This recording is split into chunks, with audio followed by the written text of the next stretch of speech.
আসসালামু আলাইকুম। বন্ধুরা সবাই কেমন আছেন? আশা করছি সবাই অনেক, অনেক, অনেক ভালো আছেন। আপনারা বজ্রপুর ব্রিজের আপডেট দেখতে চেয়েছিলেন না? এই যে সেই ব্রিজ হচ্ছে। তবে সুন্দর একটি খবর আছে।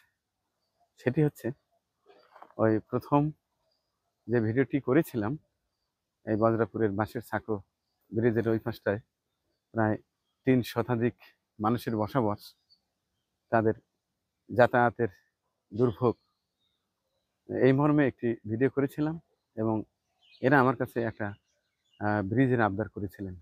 সেই ভিডিওটি দেখে আপনারা অনেকেই সাড়া দিয়েছেন, কিছু টাকাও দিয়েছেন। এই ভিডিওটি আমাদের স্থানীয় সংসদ সদস্য তারও দৃষ্টিতে পড়ে এবং আমি মোটামুটি একটু যোগাযোগ করে এটি সরকারিভাবে শুরু হয়েছে। আলহামদুলিল্লাহ, আমি অত্যন্ত খুশি। ধন্যবাদ জানাচ্ছি আমাদের এমপি মহোদয়কে। এখন আমার এই ব্রিজের জন্য, অর্থাৎ এই বদরাপুর ব্রিজের জন্য যেনারা কিছু, কিছু টাকা দিয়েছেন, সেই হিসাবটি এখন আমি আপনাদেরকে দেব এবং আপনারা কমেন্টসে জানিয়ে দিবেন যারা অর্থ দিয়েছেন এই টাকা দিয়ে কী করবেন। ব্রিজের জন্য যে সকল ভাই বন্ধুরা আর্থিক সহায়তা দিয়েছিলেন সেই হিসাবটা দেব। রাজিয়া সুলতানা তিনি দিয়েছিলেন ৫০,০০০ টাকা। সাকিব ইউএসএ ১২,০০০ টাকা। ইসমাইল হোসেন লিটন ৫,০০০ টাকা। ডক্টর সামিউল কলাবাগান ঢাকা থেকে ১০,০০০ টাকা। শিরিন আক্তার বকুল ইউএসএ ১০,০০০ টাকা। মেরিনা আজিম ইউএসএ ১০,০০০ টাকা। মিনা ইয়াসমিন বগুড়া ২,০০০ টাকা। জামিউর ভাই ইউএসএ ৩২,৩৪৩ টাকা। মোস্তফা ইরাক থেকে ১,০০০ টাকা। জহুরুল আলম ইউএসএ ৫,০৬৮ টাকা।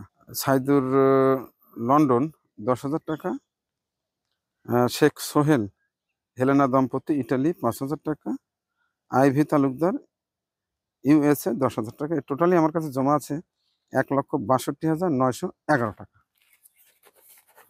এই ১,৬২,৯১১ টাকা আমার কাছে জমা আছে। যেহেতু সরকারিভাবে আমাদের স্থানীয় এমপি মহোদয়ের দৃষ্টিতে এই ব্রিজটি পড়ায় তিনি এটি বাজেট করেছেন এবং চমৎকার একটি ব্রিজ তৈরি করছেন, সেহেতু এই টাকাটা আমার কাছে রয়ে গেছে। এখন যারা এই টাকাগুলো আমার মাধ্যমে এই ব্রিজের জন্য দিয়েছিলেন তাদের মতামত আশা করছি যে এই টাকা দিয়ে আমি কী করব। আর অনেকে জানতে চাইবেন যে মানিক ভাই এই মুহূর্তে কী করা দরকার, সেটিও আমি এখন বলে দিচ্ছি। যেহেতু এই মুহূর্তে বেশ কয়েকটি ঘর ইতিমধ্যে দিয়েছি, যে কাজটাই করা যায় সেই কাজটার চাহিদাই বেশি। অনেক গ্রামে অনেক অসহায় দরিদ্র মা বাবা আছেন যাদের মাথা গোঁজার মতো ঠাঁই নেই, অর্থাৎ ঘর নেই, বাথরুম নেই, টয়লেট নেই। এগুলোতে এটা কাজে লাগানো যেতে পারে। যেহেতু ১,৬২,০০০ টাকা, সেহেতু একটা সুন্দর ঘর, টয়লেট, টিউবওয়েল পাকা করে খুব সুন্দর করে দেয়া যেতে পারে। যদি আপনারা, অর্থাৎ যারা টাকা দিয়েছেন তারা যদি মতামত দেন। তো যাই হোক, আপনারা অনেকেই অপেক্ষায় ছিলেন, আমিও অপেক্ষায় ছিলাম এই কাজটি ধরা অবধি, যে কাজটা ধরলে চিত্রটাও দেখাবো এবং আপনার হিসাবটাও দেবো। তো এখানে একজন স্থানীয় এক ভাই আছে, তার সঙ্গে একটু কথা বলি। আপনার নামটা যেন কি? মোহাম্মদ আশরাফুল ইসলাম।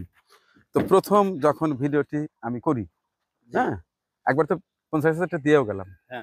তো পরেই আমি এমপি মহোদয়ের সাথে যোগাযোগ করার চেষ্টা করেছি এবং জেনেছি আমার ওই প্রথম ভিডিওটা দেখে সরকার থেকে একটা বাজেট করা হয়েছে যে মানিক সাহেব এটা করবে কেন, এটা তো আমাদের সরকার থেকেই করা দরকার। এটি অবশ্যই সুখের খবর, ভালো খবর। কারণ হয়তো আমি আপনি করলে হয়তো এত বড় হয়তো করতে পারতাম না। আমার এখানে টোটালি ১,৬২,০০০ টাকা আমার জমা হয়েছিল। এই টাকা দিয়ে তো ব্রিজ হইতো না। তাইলে সরকার থেকে ভালো কাজ করার জন্য আমরা অবশ্যই একটা ধন্যবাদ দেব। হ্যাঁ, আমাদের কথা একটাই যে যে মানুষ ভালো কাজ করবে তাকেই আমরা ধন্যবাদ দেবো, অবশ্যই, তাই না? তাদের জন্য দোয়া করব। আর এই টাকাটার হিসাবটা যারা যারা দিছে, কে কয় টাকা দিছে, সেটি আমি এইখানে এসেই জানিয়ে দিলাম এখন যারা এই টাকা দিয়েছে তারাই এখন মতামত দেবে এই টাকা দিয়ে কি করবো। তো আমি আমার মতামতটা জানালাম, যেহেতু অনেকের ঘর নাই, অনেক অসহায় মানুষকে ঘর দিচ্ছি, কারো টয়লেট নাই, টিউবওয়েল নাই, এই কাজগুলো করা যেতে পারে না? আপনি কি মনে করেন? হ্যাঁ, ঠিক আছে, হ্যাঁ, এটা ভালো কাজ। এইটাই এইটাই ব্রিজ তো হচ্ছেই, হ্যাঁ, তাই না? তাদের এই টাকাটা এখানে কাজে না লাগাতে পারলাম, কিন্তু কাজটা তো হচ্ছে। অবশ্যই, তাদের জন্য আমরা সবাই দোয়া করব। অবশ্যই। ঠিক আছে, এলাকাবাসী যারা আছে সবাই অত্যন্ত সন্তুষ্ট, যেহেতু আমি প্রথম এগিয়ে আসছিলাম। প্রথম যে 50,000 টাকা দিয়েছিলেন আমাদের, সেই টাকাটাই এই যে আমাদের এই এলাকার তার হাতে, ওই যে 50,000 টাকা দিয়েছিলাম, রাজীব বেগম লন্ডন থেকে দিয়েছিল, হ্যাঁ, এই টাকাটা তো আবার নিয়ে নিলাম। নিয়ে এখন এই যে 1,65,911 টাকা, তো এই হিসাবটা দিয়ে দিলাম। এখন ওনাদের মতামতের উপর ভিত্তি করে একটা কিছু করবো, ভালো থাকবে না? ঠিক আছে। তো দর্শক, এই ছিল আমার বজ্রাপুর যে ব্রিজ তার সর্বশেষ খবর। অবশ্যই আপনারা মতামত দিবেন। যেনারা পয়সা দিচ্ছেন তেনারা তো বটেই, এছাড়াও যারা আমার এই কাজ নিয়মিত দেখেন, মানবিক কাজে সাপোর্ট করেন, তারা মতামত দিবেন ইনশাল্লাহ। তো ভালো থাকবেন সবাই। আল্লাহ হাফেজ।